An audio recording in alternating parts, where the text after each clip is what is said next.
नमस्कार, स्वागत है आप सब लोग का टारगेट ऑन इंजीनियर्स पर।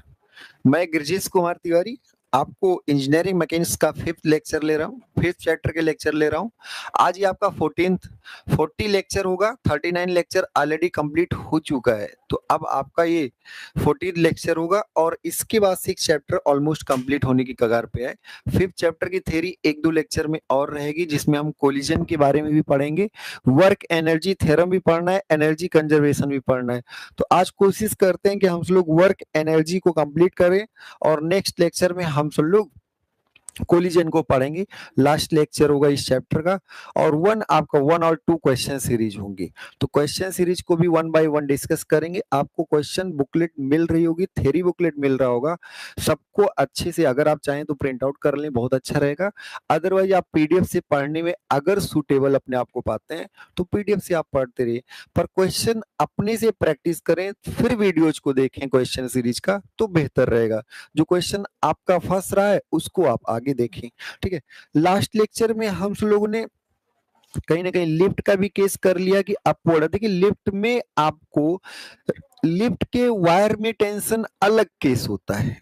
लिफ्ट के वायर में टेंशन के लिए टोटल वेट की बात होती है, जबकि मैन के फुट पर नॉर्मल रिएक्शन का केस अलग होता है। ऑलमोस्ट सिमिलरिटी वैसे रही, बस आपका मास चेंज हो जाता है। एक बार टोटल मास रहता है जब आप टोटल टेंशन निकालने की कोशिश करते हैं, और जब आप केवल नॉर्मल रिएक्शन की बात करते हैं तो वो एक सिंगल मैन का मास होता है। बात समझ में आ रही? खैर चलिए, अब आपने ट्रांसलेटरी मोशन की सारी चीजें पढ़ ली, मोमेंटम भी पढ़ लिया, लीनियर मोमेंटम भी पढ़ लिया, सिमिलरिटीज भी हमने आपको बता रखा है। F इक्वल टू अगर ma है तो F की जगह रोटेशन में T आ जाएगा। F की जगह रोटेशन में क्या आ जाएगा? T। और M की जगह I आ जाएगा। हमने आपको बताया भी था कि जो काम ट्रांसलेशन में मास करता है वही सेम वर्क आपका रोटेशन में कौन करता है? Moment of inertia. तो अगर F equal to M A है तो T equal to I alpha होगा ही होगा। T इक्वल टू क्या होगा? आई अल्फा होगा। L इक्वल टू हमने आई ओमेगा भी बता रखा है। Linear momentum mass into velocity, angular momentum moment of inertia into angular velocity, moment of inertia into angular velocity. तो आपका नेक्स्ट यही तब बात चल रही, effect of couple, effect of couple on body. Body पर कपल का क्या प्रभाव पड़ेगा, ठीक है। अब आपको इंपॉर्टेंट ध्यान भी होगा कि कपल क्या था। कपल में नेट फोर्स 0 होता है, ट्रांसलेटरी इफेक्ट 0 होगा। क्यों? क्योंकि ऑलरेडी नेट फोर्स 0, कोई लीनियर एक्सीलरेशन की बात नहीं होगी। अगर आपको सच में कहीं सिर्फ रोटेशन चाहिए ना, आप कभी भी टॉर्क लगाए ही, मतलब आप कपल लगाए, आप कपल अप्लाई करिए। आप क्या करिए? कपल अप्लाई करिए। जब भी रोटेशन, ऐसा नहीं है जैसे इस बॉटल को है तो बॉटल को हम इसके किनारे सिर्फ फोर्स लगा के भी रोटेट करा सकते हैं, पर जब सिर्फ एक फोर्स लगाएंगे, केवल एक फोर्स लगाएंगे, तो ये पहले आगे की तरफ जाएगा और फिर घूमने की, जब आगे जा नहीं पाएगा तब घूमने की टेंडेंसी आएगी। और इसी में अगर आप कपल लगाते हैं, मतलब एक तरफ फोर्स आगे की तरफ, एक तरफ पीछे की तरफ, तो इसमें कहीं आगे पीछे जाने की बात नहीं होगी, यहाँ सिर्फ घूमने की बात होगी। एक्सिस के अबाउट किस चीज की बात होगी? सिर्फ और सिर्फ रोटेशन की बात होगी। Rotation about an axis perpendicular to the plane of rotation, plane of rotation के परपेंडिकुलर एक्सिस के अबाउट होगा। क्लियर हो गया सब? तो बहुत इजीली आप आसानी से सारी चीजों को सॉल्व कर सकते हैं, कुछ भी इसमें कठिन नहीं होता।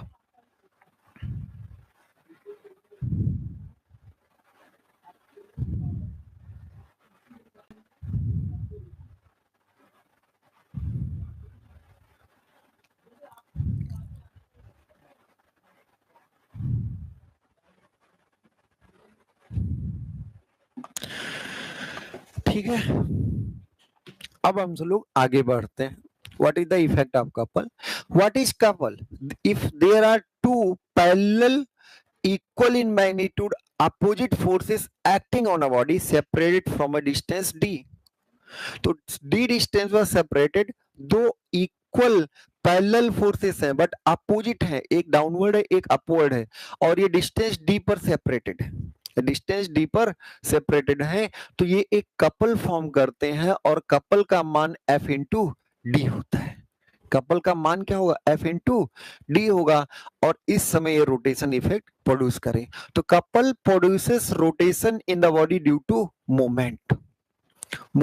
और ये सब आपको बता चुके हैं। ये एक फ्री वेक्टर है, किसी भी पॉइंट के अबाउट निकाले मैग्नीट्यूड सेम होगा। ये ट्रायंगल एरिया और सब, मतलब आप कपल की प्रॉपर्टी एक अलग चैप्टर में पढ़ सकते हैं जो ऑलरेडी हम करा रखा है। couple produces only rotation due to moment by Newton's second law of motion. Newton's की second law of motion is rate of change of angular momentum equal to external unbalanced torque. जैसे rate of change of momentum था तो external unbalanced force, यहाँ पे TL DL upon DT rate of change of angular momentum net external torque equal to 0। तो जैसे आप कोई एक डिस्क है ऐसे है, आई इसके अबाउट ये ओमेगा से घूम रहा है, तो एल जो होगा वो आई इंटू ओमेगा होगा। अगर आप इस पे टॉर्क सप्लाई कर दिए तो आई ओमेगा इसका चेंज हो, आई तो नहीं चेंज होगा, ओमेगा चेंज हो जाएगा। ओमेगा क्या होगा? चेंज हो जाएगा। L equal to I omega लिखा हुआ है। Linear momentum equal to angular momentum equal to I into omega. ये आपने ऐसे रोटेट करा है, ये हो गया। Net external torque equal D L upon D T. इसी में बात होती है कि अगर नेट एक्सटर्नल टॉर्क जीरो हो, नेट एक्सटर्नल टॉर्क जीरो हो तो ये जीरो आ जाएगा। जीरो आने का मतलब एल इक्वल टू कांस्टेंट होगा। तो जब किसी भी रोटरी एलिमेंट का नेट एक्सटर्नल टॉर्क जीरो होता है तो उसका एंगुलर मोमेंटम कंजर्व होता है। नेट एक्सटर्नल टॉर्क जीरो होने पर एंगुलर मोमेंटम कंजर्व रहता है, ये बात ध्यान रखिएगा, ठीक है। नेट एक्सटर्नल टॉर्क अगर जीरो हो तो एंगुलर मोमेंटम क्या होगा? कंजर्व हो। L equal to I omega, omega का product of moment of inertia body and angular velocity. I omega equal to जो कि एल है, L is the product of moment of inertia of the body and angular velocity. और जब I omega यहां put कर देंगे तो d omega upon d t net external torque equal to आ जाएगा आई अल्फा, ठीक है। Net external torque equal to I alpha. If net external torque is zero, if the net external torque is zero, अगर आपका external torque क्या हो? Zero हो, तो उस केस में आप कह सकते हैं कि एंगुलर मोमेंटम बटा लीजिए, एंगुलर मोमेंटम आपका क्या होगा? कंजर्व होगा। If the net external torque on the body is zero, then angular momentum of the body must be conserved। ठीक है, क्या होगा? एंगुलर मोमेंटम कंजर्व होगा। इस पर हम सब लोग एक और छोटी सी बात कर लेते हैं। जैसे एक कोई आपका डिस्क था और आप इस पर खड़े थे यहाँ पर और ये रोटेट कर रहा था, ओमेगा से रोटेट कर रहा था। आप क्या किए? इसके थोड़े पास आ गए, इधर पास आ गए। जब पास आएंगे तब क्या होगा? अब आप बताओ, जब आप पास आएंगे तब क्या होगा? क्या इसकी एंगुलर वेलोसिटी सेम, पहला की वेलोसिटी सेम रहेगी? Omega dash equal to omega होगा, first option. Second option omega dash is greater than omega. Third option कि omega dash is less than omega. तो यहां आप ध्यान से देखिए, जैसे आप और ये मिलकर एक बॉडी है, एक सिस्टम है। आप और ये डिस्क मिलके आप क्या है? सिस्टम है। और अगर सिस्टम है तो कोई बाहरी तो है नहीं, कोई एक्सटर्नल टॉर्क तो लगा नहीं। जब पास आएंगे, जैसे आप पास आएंगे, क्या अब आई जो होगा, पहले आई था, अब आई क्या हो गया? I dash. और ये गारंटी से हम कह सकते हैं कि I dash is less than I, क्योंकि पास है। एक्सिस से जब पास होंगे तो मोमेंट ऑफ इनर्शिया कम होगा। तो I dash is less than I. If I dash is less than I, then omega dash, चूंकि आई और ओमेगा आपका मल्टीप्लिकेशन दोनों का कांस्टेंट रहना चाहिए। There is no external torque is acting on the system. If there is no external torque is acting, then I omega equal to I dash omega dash, और omega dash जो होगा वो I omega upon I dash, since I dash is less than I I dash is less than I, then omega dash must be greater than omega, तभी दोनों, तो omega dash must be greater than omega. तो ये बहुत बार पूछा गया है कई बार कि किसी एक डिस्क पर एक आदमी घूम रहा था, वो थोड़ा सा एक्सिस की ओर चला आया तो वेलोसिटी बढ़ जाएगी, एक्सिस से दूर चला जाएगा वेलोसिटी घट जाएगी। अपने हाथ को फैला लिया, अगर हाथ को बाहर की तरफ फैला लिया, अंदर की तरफ फैला लिया, आई घटा ओमेगा बढ़ गया। बाहर की तरफ पेरीफेरी की तरफ फैला लिया तो ध्यान रखिए, अगर ऐसे डंबल लेके आप घूम रहे थे यूं यूं, हाथ ऐसे बटोरे, आई कम है तो ओमेगा ज्यादा है, जब आप फैला लेंगे तो ओमेगा कम हो जाएगा। क्यों? क्योंकि कोई एक्सटर्नल टॉर्क नहीं लग रहा है। तो ये बात ध्यान रखिएगा। ये हो गया। अब नेक्स्ट आपका टॉपिक आता है वर्क डन। नेक्स्ट आपका टॉपिक क्या है? Work done. तो आप कई बार पढ़े होंगे वर्क डन, भाई काम कब होगा यार? सिंपल सी बात करो, बल किस लिए लगाते हो? बल लगाते हो विस्थापन के लिए। बल किसके लिए लगाते हो? विस्थापन के लिए। फोर्स और डिस्प्लेसमेंट का डॉट प्रोडक्ट वर्क डन कहलाता है। बल और बल की दिशा में विस्थापन, इसी को आप देखेंगे तो ये mod F vector mod S vector cos theta. बल और बल की दिशा में विस्थापन, बल और बल, जैसे आप कहीं फोर्स लगाए और ये एफ लगाने से ये एस मूव कर गया, एस क्या हुआ? मूव कर गया, तो वर्क डन जो होगा एफ इंटू एस। फोर्स और फोर्स की डायरेक्शन में विस्थापन के गुणनफल को क्या कहेंगे हम सब लोग? वर्क डन कहेंगे। अगर कोई फोर्स किसी बॉडी पर लग रहा है और वहां पर मोशन डिस्प्लेसमेंट करा रहा है तो वर्क डन होगा। और वर्क डन क्या होगा?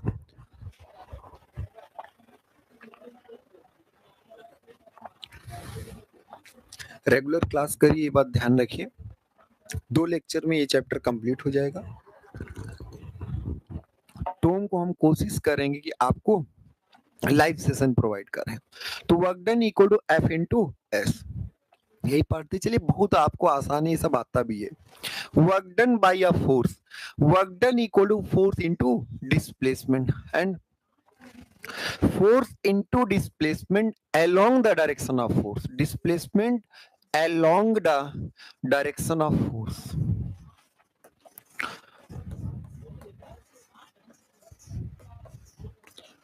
देखिए, अगर बल लगा और बल की दिशा में विस्थापन हुआ तो वर्क डन होगा। जैसे पोजीशन 1 है, आपने एफ लगा के इसको खींच दिया कितना? एस दूरी, तो work done equal to F into S. Work done equal to F into S हो गया, फोर्स इंटू डिस्प्लेसमेंट। ऐसे अगला केस, अगर आपने एफ ऐसे तिरछा लगाया और तब भी एस दूरी गया, हॉरिजॉन्टली एस दूरी गया। अब बताइए, दो बातें हैं, अगर हॉरिजॉन्टल एस है और ये ऐसे थीटा एंगल पर है तो एस का इस डायरेक्शन में जो ये एस है, इसके परपेंडिकुलर डायरेक्शन में आएगा एस साइन थीटा और इधर क्या आएगा? S cos theta. तो यहाँ पर वर्क डन क्या होगा? वर्क डन यहाँ पर क्या होगा? फोर्स तो एफ है और उसकी दिशा में डिस्प्लेसमेंट एस नहीं है, एस कॉस थीटा है। या इसके दूसरे तरीके से कि एस की दिशा में फोर्स निकाल लो, इसकी दिशा में कोई डिस्प्लेसमेंट हुआ नहीं, ये आ गया एफ कॉस थीटा और ये आ गया एफ साइन थीटा। तो यहां से आप ऐसे भी लिख सकते हैं work done equal to F cos theta into S. दोनों बातें सही। बल को विस्थापन की दिशा में निकाल लीजिए या विस्थापन को बल की दिशा में। आपने अभी क्या किया? डिस्प्लेसमेंट को फोर्स की डायरेक्शन में निकाला तो F into S cos theta हो गया। इसमें क्या किया कि फोर्स को डिस्प्लेसमेंट की डायरेक्शन में निकाला तो भी आपका सेम आंसर आएगा, कोई दिक्कत नहीं। बल आपको ये करना है कि work done equal to force and product of force and displacement along the direction of force, या फिर displacement and force along the direction of displacement. दोनों बातें सही हैं।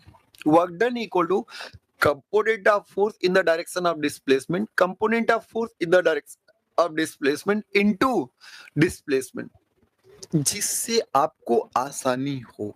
दोनों सही है, दोनों में कोई दिक्कत नहीं है। Both are correct. तो U equal to F cos theta into S, U equal to F cos theta into S.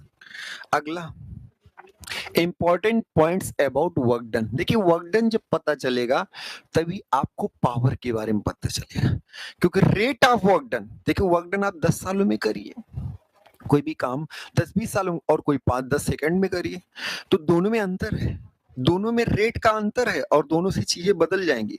कोई भी अगर आप घर मान लीजिए 10 साल में गिरा रहे हैं और कोई अचानक गिरा दे रहे हैं, उससे और भी लोगों पर इम्पैक्ट पड़ेगा, वहां पे इम्पैक्ट लोड की बात आएगी। तो वर्क डन आपका यहां भी इंपॉर्टेंट है कि किस रेट से आप वर्क कर रहे हैं, किस रेट से। तो एक नया टर्म आएगा power, rate of work done he power होगा। अच्छा एक बात बताइए, इसी में जैसे हम आए work done equal to F into D, displacement along the direction of force, तो ऐसी एफ की जगह क्या हम टी टॉर्क ले लें तो यहां एंगुलर डिस्प्लेसमेंट ले सकते हैं, दोनों सही है। वर्क डन जब रोटेशन की बात होगी, जब रोटेशन की बात होगी तो टॉर्क इनटू एंगुलर डिस्प्लेसमेंट होगा, work done equal to torque into angular displacement या फोर्स इनटू लीनियर डिस्प्लेसमेंट होगा, force into linear displacement, torque into angular displacement. Clear हो गया। तो वर्क डन आपका फोर्स भी रहेगा लीनियर के केस में, टॉर्क रहेगा एंगुलर के केस में, torque into angular displacement. Properties आप पढ़िए, बहुत इंपॉर्टेंट बातें हैं, सब कुछ समझ में आएगा। कभी कभी क्या होता है कि कोई फोर्स जो डिस्प्लेसमेंट के अगेंस्ट है, विपरीत डायरेक्शन में है, तो उस समय वर्क डन क्या होगा, निगेटिव होगा। जब फोर्स और डिस्प्लेसमेंट सेम डायरेक्शन में होगा वर्क डन पॉजिटिव होगा। फोर्स और डिस्प्लेसमेंट अगर अपोजिट डायरेक्शन में वर्क डन नेगेटिव, जैसे फ्रिक्शन है तो फ्रिक्शन के अगेंस्ट ही, और जब नेगेटिव वर्क डन होगा तो सिस्टम की एनर्जी घटेगी, जो सिस्टम में एनर्जी थी उसी के द्वारा वर्क डन किया जाएगा, और जब पॉजिटिव वर्क डन होगा तो सिस्टम की एनर्जी बढ़ेगी क्योंकि बाहर से कोई कार्य कर रहा है। चलिए खैर, तो आगे important points about work done, important points about work done, work done के बारे में कुछ महत्वपूर्ण बातें। क्या महत्वपूर्ण बातें, work done by a force is positive, work done by a force is positive when the work done by a force is positive, कब होगा भाई पॉजिटिव, क्वेश्चन यहीं पर आता है। तो work done by the force is positive कब, if the direction of force and the direction of displacement both are in same direction, जब डायरेक्शन ऑफ फोर्स और डायरेक्शन ऑफ डिस्प्लेसमेंट दोनों क्या हो, सेम डायरेक्शन में, उस समय वर्क डन आपका क्या होगा, पॉजिटिव होगा। ठीक है, जैसे अगर आप डाउनवर्ड मोशन कर रहे हैं, जैसे एक प्रीवियस केस का एग्जांपल था, इसमें इसमें देखिए फोर्स और डिस्प्लेसमेंट दोनों सेम डायरेक्शन में, force and displacement both are in the same direction, then work done by this force on the block, work done by this force on the block must be positive, and that will equal to F into S, that will be equal to the F into S। तो अगला हम लोग देखते हैं, work done by a force is positive if the direction of force and displacement of the force both are same। जैसे example के तौर पे हम देखें तो work done by a force of gravity is positive, gravity positive करता है जब आप नीचे आए, क्योंकि फोर्स ग्रेविटी फोर्स नीचे की तरफ है, और ग्रेविटी फोर्स अगर नीचे है तो डाउनवर्ड डायरेक्शन में आपका अगर डिस्प्लेसमेंट होगा तो work done by the gravity force will be positive। तो work done by a gravity is positive when the body moves from a upper position to lower position, upper position से lower आएंगे यहां पर, और F भी इधर, तो F into h आपका क्या हो जाएगा, एफ इंटू एच, जो कि एफ इक्वल टू यहाँ एम जी है, and m g into h आपका पॉजिटिव वर्क डन हो जाएगा, पर इसमें पोटेंशियल एनर्जी घटेगी, ध्यान रखिएगा, काइनेटिक एनर्जी जरूर बढ़ेगी, काइनेटिक एनर्जी बढ़ेगी, यहीं पर हम सब लोग वर्क एनर्जी थ्योरम को यूज करें। Work done by force is negative, work done by a force is negative, तो किसी एक फोर्स द्वारा वर्क डन नेगेटिव कब होगा भाई, जब आप में लड़ाई हो जाए, जब फोर्स और डिस्प्लेसमेंट अपोजिट डायरेक्शन में हो जाए, Work done by a force is negative if the direction of force and the direction of displacement both are in the opposite direction. Both are in the opposite. Example: work done by a force of the gravity is negative कब?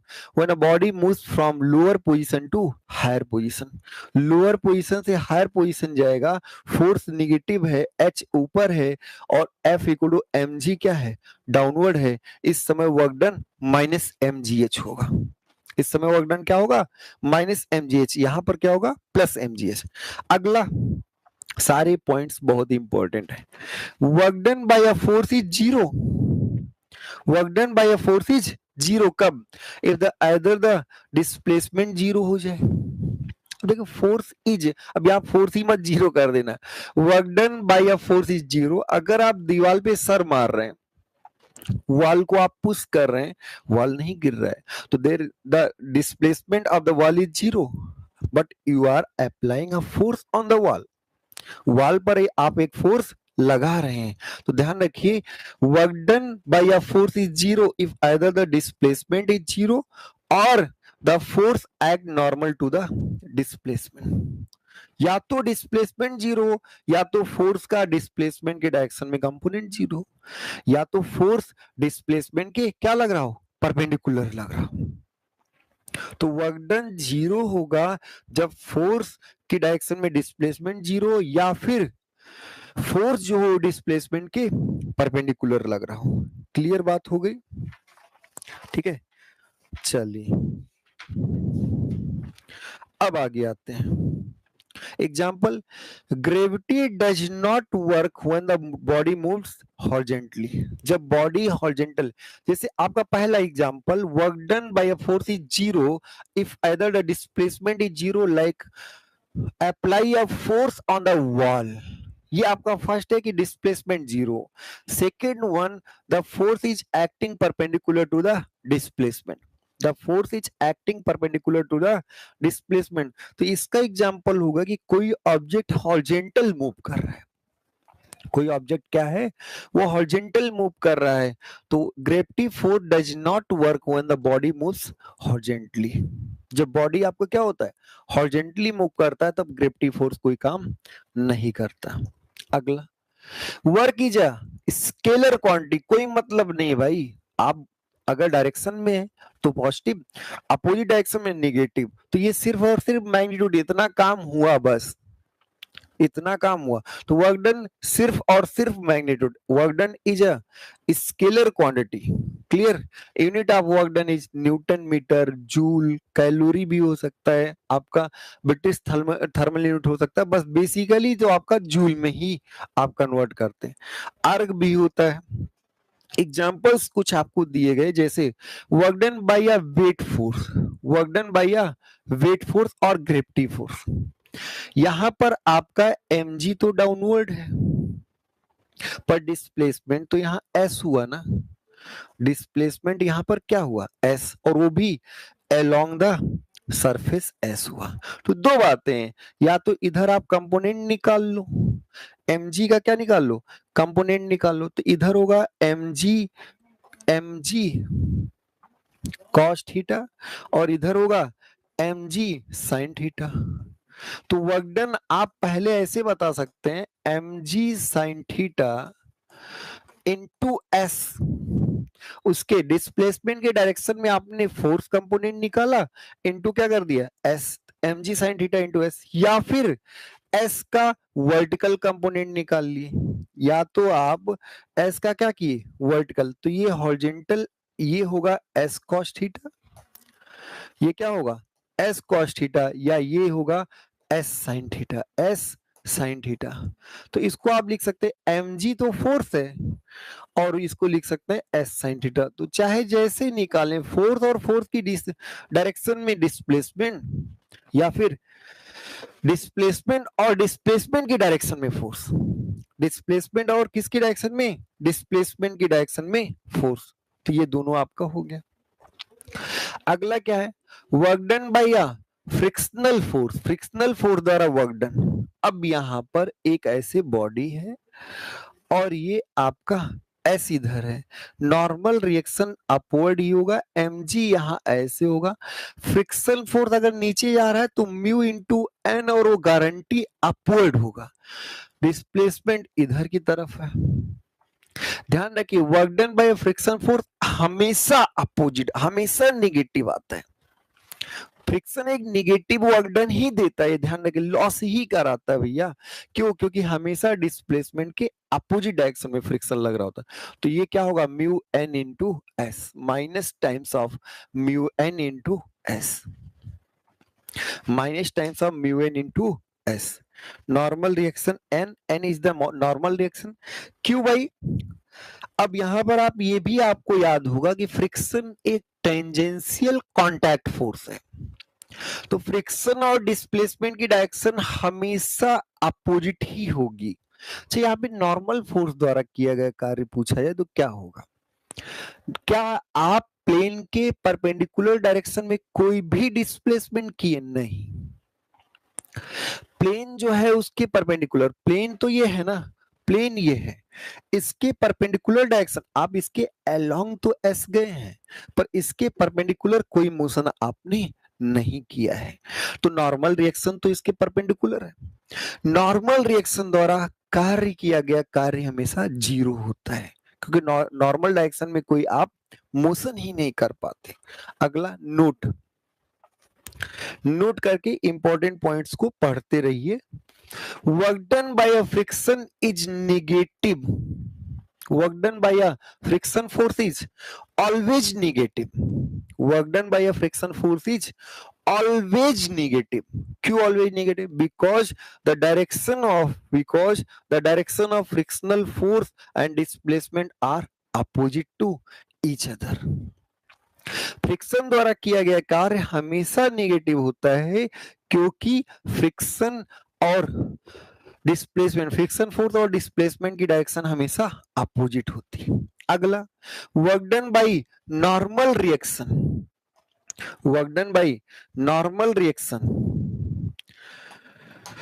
Work done by normal reaction N, work done by normal reaction and component of weight are perpendicular to inclined plane, mg cos theta, normal reaction और mg cos theta द्वारा किया गया कार्य zero होगा, पर mg sin theta द्वारा कार्य, जो देखिए इस डायरेक्शन में mg cos थीटा है और इधर क्या है mg sin थीटा, यहाँ पे अगर हम देखें तो mg sin थीटा द्वारा कार्य पॉजिटिव होगा, mg sin theta into S positive होगा भाई, mg sin theta into S क्या होगा, पॉजिटिव वर्क डन, नेट जो आएगा देखा जाएगा।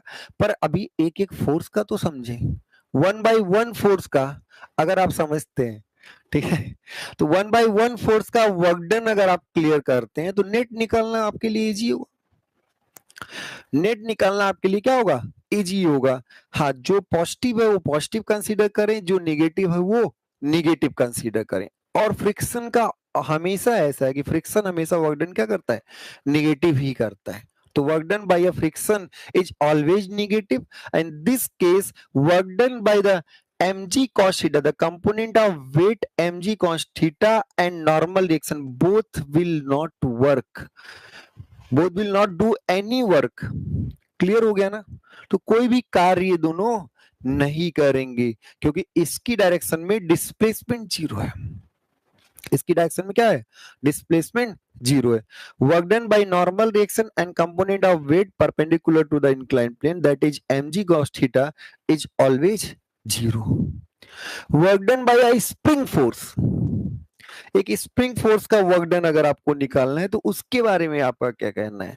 देखिए स्प्रिंग, जब आप स्प्रिंग को, अभी तो ये आपका ओरिजिनल पोजीशन है, ओरिजिनल पोजीशन से आपने x1 खींच दिया, तो F जो होता है वो हमेशा माइनस के इंटू एक्स होता है। Spring force is always minus के इंटू एक्स।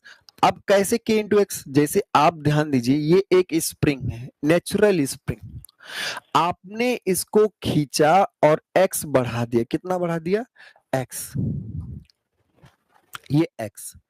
अब स्प्रिंग द्वारा फोर्स जो लगेगा आपके द्वारा इस पर लगेगा फोर्स इधर होगा, F तो इधर होगा, पर स्प्रिंग का जो फोर्स होगा वो आपका हमेशा अपनी ओरिजिनल पोजीशन को रिगेन करने की कोशिश करेगा। स्प्रिंग हमेशा ओरिजिनल पोजीशन को रिगेन करने की कोशिश करता है। आप उसके अगेंस्ट वर्क कर रहे। देखिए, खींचने के बजाय अगर हम कंप्रेस किए होते तो वो हमें फिर नीचे की तरफ ढकेलता। अभी वो अपनी ओर हमें खींच रहा है, हम उसको उसके अगेंस्ट खींच रहे हैं। लेकिन अगर इसी को हम कंप्रेस करते तो वो हमें उसके अगेंस्ट हमेशा अपने डिस्प्लेसमेंट का विरोध करता है। स्प्रिंग हमेशा अपने डिस्प्लेसमेंट का क्या करता है? विरोध करता है, इसलिए माइनस लगा हुआ। Spring force is always minus के इनटू एक्स। अब आपने मान लीजिए x1 खींचा, x2 खींचा, तो वर्क डन क्या होगा? पहले हाफ के x1 स्क्वायर उसकी एनर्जी थी, बाद में हाफ के x2 स्क्वायर हो गया, तो वर्क डन आपने कितना काम स्प्रिंग पर किया? स्प्रिंग पर आपने किया half k x2 square minus x1 square. ये work done on the spring है। ये क्या है? Work done on the spring है। work done on the spring equal to half k x2 square and work done by the spring होगा half k x1 square minus half k x2 square। हमेशा opposite होगा, ये बात ध्यान रखिएगा। Next, work energy principal. Work energy principal क्या है? बहुत ही आसान, बहुत ही बेहतरीन प्रिंसिपल है।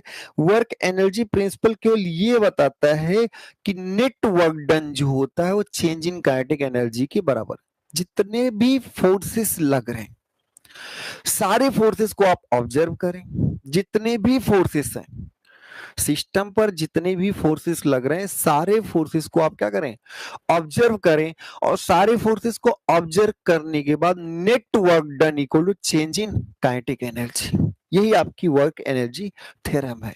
तो वर्क एनर्जी थ्योरम क्या है? सिंपल सा work energy theorem. Work energy theorem आपको बताता है नेट वर्क डन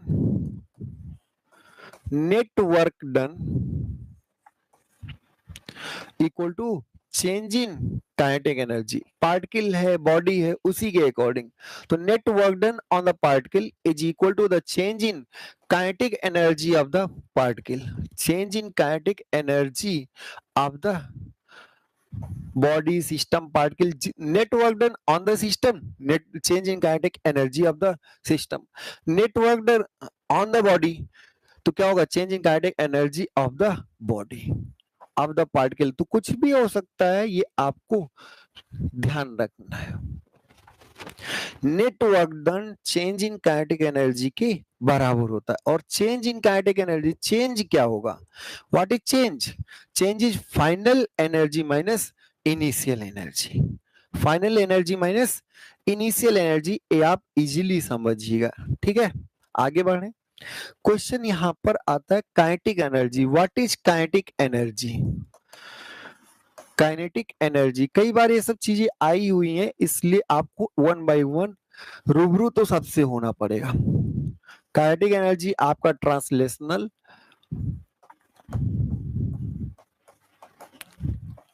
और एक होगा रोटेशनल। काइनेटिक एनर्जी आपका ट्रांसलेशनल और एक क्या होगा? रोटेशनल। ट्रांसलेशनल काइनेटिक एनर्जी होगा हाफ mv स्क्वायर। इसी को हम लिख सकते हैं mv का whole square by 2 times of m से एक बार मल्टीप्लाई किए तो इसी को लिख सकते हैं p square upon 2m।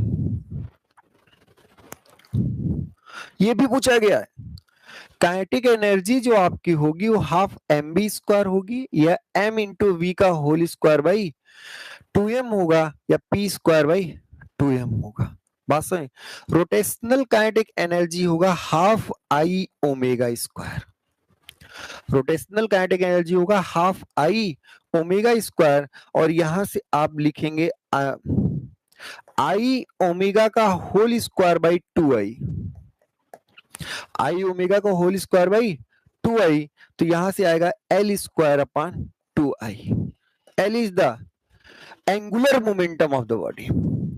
L जो है वो आपका क्या है, एंगुलर मोमेंटम। तो दो तरीके की एनर्जी होगी। अब जैसे अगर इसमें आप ध्यान दीजिएगा, क्लियर पहले हो लीजिए, translational kinetic energy equal to half m b square and rotational kinetic energy equal to half I omega square. आपको भी हम पहले क्लियर कर चुके हैं, m is replaced by i in case of rotation and b is replaced by omega in case of rotation. तो half m b square आपका हो गया translational, half I omega square हो गया रोटेशनल। ऐसे आई ओमेगा को whole square, आई नीचे divide कर दी, एल स्क्वायर अपन 2i और पी स्क्वायर बाई 2m। ये सब कई बार पूछे गए हैं, तो बहुत आसान चीजें हैं, कोई ऐसी दिक्कत नहीं। अब दो आपके पास बॉडी है, दो बॉडीज हैं और दोनों का काइनेटिक एनर्जी मान लीजिए के ई वन के ई टू के बराबर है। तो यहां से आप लिख सकते हैं p one square upon 2m1 equal to p two square upon 2m2। अब ध्यान रखिए, जिसका P ज्यादा, अगर P1 इज, इफ यहां पर P1 is greater then P2 तो M1 is greater then M2 होगा फॉर सेम काइनेटिक एनर्जी।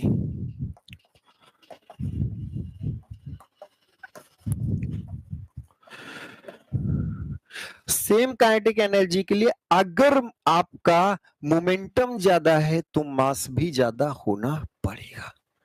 ये बात ध्यान रखिएगा, जिसका मास ज्यादा उसका मोमेंटम ज्यादा, जिसका मास ज्यादा उसका मोमेंटम ज्यादा, सेम काइनेटिक एनर्जी के लिए। क्लियर हो गया? सेम काइनेटिक एनर्जी के लिए मास और मोमेंटम एक ही जैसे होंगे, जो ज्यादा होगा वही ज्यादा होगा, जो कम होगा वही कम होगा। क्लियर? ये बात ध्यान रखिएगा। तो ये हो गया पोटेंशियल एनर्जी, आपका स्प्रिंग का बता चुके हैं, तो उसमें कोई दिक्कत नहीं। अब वर्क एनर्जी प्रिंसिपल को ढंग से पढ़ लीजिए। वर्क एनर्जी प्रिंसिपल क्या कहता है, कार्य ऊर्जा का सिद्धांत क्या कहता है? Work done by the forces not only one force, net work done जिसको हम बोल सकते हैं, this is also known as net work done. तो work done by the forces acting on a particle, work done by the forces acting on the particle, किसी भी particle पर कार्य कर रहे बल्लू का वर्क डन जो होगा during some displacement is equal to the change in kinetic energy during the displacement. तो वर्क डन इक्वल टू सिर्फ आपका क्या है, change in kinetic energy. Work done equal to change in kinetic energy. Kinetic energy क्या है? It is the energy possessed by particle by virtue of motion. ये तो फालतू की ये सब चीजें आपको पता है कि गति के कारण जो ऊर्जा होगी वो गतिज ऊर्जा होगी, due to motion energy possessed by the particle is known as kinetic energy, due to position energy stored in the particle is known as potential energy। तो आप अगला देखिए, नेक्स्ट वर्क एनर्जी थ्योरम आपको बता दिया, multiple kinetic energies, potential energy of the particle. तो potential energy, gravitational potential energy, spring potential energy सब कुछ अलग है। ग्रेविटेशनल पोटेंशियल एनर्जी अलग होगा, स्प्रिंग एनर्जी कुछ अलग होगा। तो it is the energy possessed, energy जो समाहित किया गया, possessed by a particle by virtue of position. और यहां अगर ये आपका ये ग्राउंड लेवल, ये आपका ग्राउंड लेवल है, ग्राउंड लेवल पे आप तो भाई नीचे है, इस समय एनर्जी 0 है, पर इस समय अगर एनर्जी देखें तो ये एनर्जी होगी mgh। तो पोजीशन के कारण एनर्जी जो होगी वो क्या कहलाएगी? Potential energy. Potential energy is the energy stored in the body due to its position. पास है? तो वर्क एनर्जी थ्योरम आप किसी के लिए भी अप्लाई कर सकते हैं, वर्क एनर्जी थ्योरम आप किसी के लिए भी अप्लाई कर सकते हैं, पर एक नया थ्योरम होता है energy conservation, law of mechanical energy conservation. Mechanical energy conservation के लिए नियम जो होगा उसको आप किसी के लिए अप्लाई नहीं कर सकते, किसी के लिए भी आप अप्लाई नहीं कर सकते। उसके लिए आपको ध्यान रखना पड़ेगा कि क्या आपके बॉडी पर सिर्फ कंजर्वेटिव फोर्सेस लग रहे हैं कि नॉन कंजर्वेटिव भी लग रहे हैं। अब यहां से गुरुजी ये क्या बोलो, अगर किसी बॉडी पर सिर्फ कंजर्वेटिव फोर्सेस लग रहे हैं अगर किसी बॉडी पर only conservative forces are acting, then you can say the total mechanical energy of the body, total mechanical energy of the body is conserved during the whole motion. अगर किसी body पर केवल कंजर्वेटिव फोर्सेस लग रहे हैं, मतलब limitation है। Work energy theorem आप किसी भी कंडीशन के लिए अप्लाई कर सकते हैं। नेट वर्क डन जो होगा, नेट वर्क डन कुछ पॉजिटिव करेंगे कुछ नेगेटिव करेंगे, सब पॉजिटिव करेंगे, जो आए जितने फोर्स, कुछ लोग कुछ नहीं करेंगे, नॉर्मल रिएक्शन कोई वर्क ही नहीं करेगा। तो जितना भी आपका वर्क डन होगा वो चेंज इन काइनेटिक एनर्जी के बराबर होगा, final kinetic energy minus initial kinetic energy.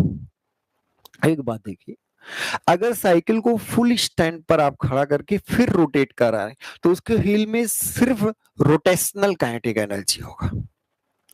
Cycle में अगर आपसे कहा जाए फुल स्टैंड पे आपने उसको होल्ड कर दिया और उसके बाद घुमा रहे हैं तो सिर्फ क्या होगा, रोटेशनल काइनेटिक एनर्जी। जब आपके चाकू पर धार दे रहा होता है, जब गांव में आपके इस चाकू को क्या कर रहा है, आपके नाइफ को शार्पनिंग किया जा रहा है, उस समय साइकिल पर सिर्फ और सिर्फ क्या होता है, रोटेशनल काइनेटिक एनर्जी। जब आप ब्रेक अप्लाई कर देते हैं, कस के ब्रेक अप्लाई कर देते हैं, तो उस समय क्या आता है, ट्रांसलेशनल काइनेटिक एनर्जी। जब आप ब्रेक अप्लाई करते हैं तो क्या आता है, ट्रांसलेशनल काइनेटिक एनर्जी। और जब आप ऐसे नॉर्मल तरीके से, नेचुरल तरीके से चल रहे होते हैं तो ट्रांसलेशनल और रोटेशनल दोनों होता है। देखिए ब्रेक अप्लाई करेंगे रोटेशन नहीं होगा, सिर्फ स्लाइडिंग होगी, सिर्फ क्या होगी, स्लाइडिंग। तो ध्यान रखिएगा, व्हील अब आपसे पूछा जाता है नेचुरल आंसर, नेचुरल क्वेश्चंस के आंसर्स होते हैं। तो नेचुरल आप बताएंगे कि एनर्जी जो होती है आपके व्हील में रोटेशनल और ट्रांसलेशनल दोनों होगी। अगर साइकिल जब चला रहे हैं तो व्हील में रोटेशनल और ट्रांसलेशनल क्या होगी, दोनों एनर्जी होगी। क्लियर हो गया, बात समझ में आ रही, ठीक है। तो वर्क एनर्जी थ्योरम आपका सबके लिए वैलिड है। Work energy theorem is valid for all and it states that net work done on the body is equal to the change in kinetic energy of the body. तो next आपका आता है conservative force and non conservative force. What is the meaning of conservative force? Conservative force क्या है, conservative force आपका क्या है? तो ऐसा कोई भी फोर्स जिसके द्वारा वर्क डन जो हो वो पाथ ऑफ मोशन पर डिपेंड ना करे।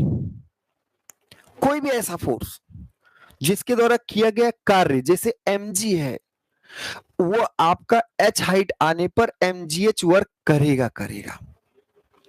आप प्लस भी हो सकता है माइनस भी हो सकता है, अगर डाउनवर्ड आ रहा हो तो पॉजिटिव, अपवर्ड जा रहा हो तो नेगेटिव, पर mgh ही वर्क हो, किस रास्ते से आए कैसे आए उससे कोई लेना देना नहीं है। अगर स्प्रिंग x दब गई, वो चाहे आप पहले खींच के फिर दबाए, चाहे जैसे, उसको फाइनल से मतलब है, पॉइंट से मतलब कि कहां हैं हम, पाथ फंक्शन ना हो। वर्क डन किसी भी फोर्स द्वारा वर्क डन अगर पाथ फंक्शन ना हो, पाथ इंडिपेंडेंट हो कि किस पाथ से पार्टिकल ने मोशन किया उस पर डिपेंड ना करे, तो वो आपका क्या कहलाता है, कंजर्वेटिव फोर्स। और अगर पाथ पर डिपेंड करे तो non conservative force. Gravity force conservative है, उसका अगर h हाइट आए हो तो mgh होगा।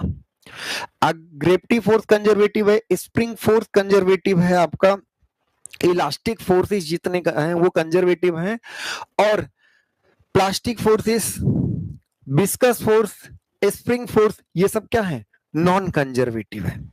और अगर कोई बॉडी सिर्फ और सिर्फ कंजर्वेटिव फोर्स के अंतर्गत मोशन कर रहा है, कोई भी बॉडी में सिर्फ और सिर्फ कंजर्वेटिव फोर्स लग रहे हैं, तो उसका किसी भी पॉइंट पर टोटल मैकेनिकल एनर्जी कांस्टेंट होता है। टोटल काइनेटिक नहीं, पोटेंशियल नहीं, टोटल मैकेनिकल एनर्जी कंजर्व होती है, मींस काइनेटिक एनर्जी और पोटेंशियल एनर्जी का सम कांस्टेंट होता है। तो energy conservation is valid only for conservative forces, energy conservative is not valid for non conservative forces. पास हो, वर्क एनर्जी सबके लिए, पर एनर्जी कंजर्वेशन केवल कंजर्वेटिव फोर्सेस के लिए। क्लियर? तो उसको भी आप पढ़ लीजिए। Conservative forces, what is conservative force? तो आप ध्यान रखिए, if the work done of the force is moving,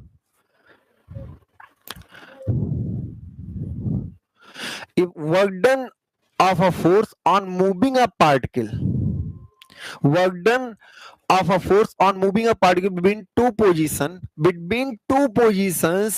is independent of the path followed by the particle. Path independent हो, ओनली पॉइंट फंक्शन हो, पोजीशंस पर ही डिपेंड करें, तो the क्या है, if work done of a force on a moving particle between two positions is independent on the path follow the particle and can be expressed as a change in potential energy, can be expressed as change in, पहले क्या था बाद में क्या था, then such forces are called as conservative force, example weight force और gravity force. Next क्या है, spring force and elastic forces.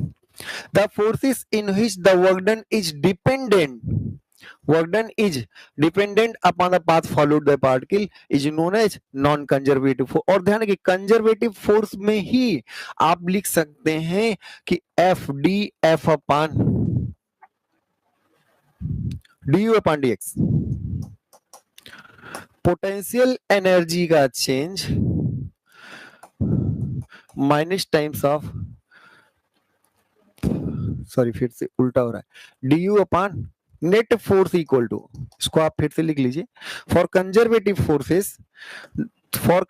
Force F equal to minus du upon dx होता है.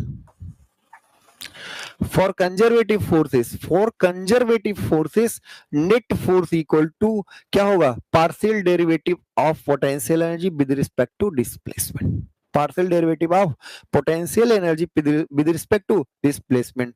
और ये फ्रिक्शनल फोर्स, विस्कस फोर्स, ये सब क्या है, non conservative energy conservation theorem, principle of conservation of energy. तो ये बात ध्यान रखिए, when a particle is moving from a position 1 to position 2 to position 2 under the action of only conservative forces, इसको आप ध्यान रखिए, only this principle is valid only for conservative forces. तो under the action of only conservative forces, that is when frictional force does not exist, then the energy conservation principle, we can say that total energy remains constant. केवल conservative force के अंतर्गत अगर हो तो total energy आपकी क्या रहती है, कांस्टेंट रहती है, half mv square kinetic energy plus minus mgh, ये डिपेंड करेगा कि आप अपवर्ड गए कि डाउनवर्ड, और plus half kx square equal to constant. Power क्या है, it is defined at the rate of doing work, तो पावर इक्वल टू होगा W upon t, rate of work done ही, और यहां पर आप लिख सकते हैं F into x upon t, और एक्स अपान टी को आप क्या लिख सकते हैं, एक्स अपान टी को लिख सकते हैं F इंटू वी, या इसी को F इंटू आर और V बाई आर लिख सकते हैं, तो यह आ जाएगा T इंटू ओमेगा. तो पावर एक्चुअल में क्या है, पावर आपका एक्चुअल में क्या है, power equal to W by T, F into b या फिर T into omega. Power equal to work upon time, power equal to force into displacement upon time, force into velocity. तो power आपका force into linear velocity, torque into angular velocity. Question जो है ये हम सब लोग कल डिस्कस करेंगे, और इसके बाद एक टॉपिक बचेगा principle of impact and momentum, जिसपे हम सब लोग इंपल्स की बात करेंगे. तो लास्ट लेक्चर में हम सब लोग डिटेल में इस क्वेश्चन को डिस्कस करेंगे. एक बात ध्यान रखिएगा, पावर को थोड़ा और भी ध्यान से कर लीजिए. तो power equal to work upon time, power equal to क्या हो जाएगा, वर्क अपॉन टाइम, या इसी को लिख सकते हैं फोर्स इंटू लीनियर वेलोसिटी, या इसी को लिख सकते हैं टॉर्क इंटू एंगुलर वेलोसिटी. ये आप सारी चीजें, पावर का आप यूनिट की बात करें तो वाट होता है, और फिर हार्स पावर होता है. तो एक बात ध्यान रखिए, 1 horsepower equal to 746 watt, 746 watt. Clear, ठीक है. आज के लिए इतना ही करते हैं, फिर आने वाले समय अगले लेक्चर में ये चैप्टर कंप्लीट होगा, और उसके बाद हम सब लोग इसके क्वेश्चन सीरीज को डिस्कस करेंगे, फिर लास्ट चैप्टर आपका 6 होगा। तो आज के लिए इतना ही। आप लोग खुश रहें, मस्त रहें, अपना ख्याल रखें। बहुत-बहुत धन्यवाद।